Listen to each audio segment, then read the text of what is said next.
নিজেদের প্রাণের মায়া তুচ্ছ করে লেলিহান আগুনের শিখার মুখ থেকে অনেকের প্রাণ বাঁচিয়েছিলেন। আজ তাঁদেরই কোলের সন্তান জঘন্য অপরাধের শিকার। পার্ক স্ট্রিট থানার রয়্যাল স্ট্রিটে এক ফুটপাত বাসিনী মহিলার ১.৫ বছরের শিশুকন্যাকে যৌন নিগ্রহে চাঞ্চল্যকর অভিযোগ উঠল। স্থানীয় ও পুলিশ সূত্রে খবর, মঙ্গলবার রাতে ২৯ নম্বর রয়্যাল স্ট্রিটের ফুটপাথের বাসিন্দা এক মহিলা তার শিশুকন্যাকে নিয়ে ঘুমিয়েছিলেন। রাত ৩টে নাগাদ ঘুম থেকে উঠে মহিলা দেখেন তার শিশুকন্যা পাশে নেই। খোঁজ করে শিশুকন্যাকে না পেয়ে তিনি পুলিশকে খবর দেন।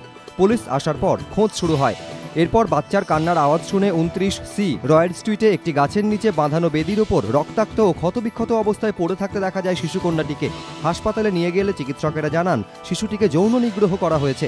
তাকে আশঙ্কাজনক অবস্থায় একটি বেসরকারি হাসপাতালে ভর্তি করা হয়। পার্ক স্ট্রিট থানায় অভিযোগ দায়ের করেছেন ওই শিশুটির বাবা মা। কয়েক বছর আগে স্টিফেন কোর্ট অগ্নিকাণ্ডের সময় অনেকের প্রাণ বাঁচিয়েছিলেন তারা।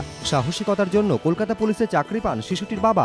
তাদেরই মেয়ে এই নির্যাতনের শিকার। অভিযোগের ভিত্তিতে মামলা রুজু করেছে পুলিশ।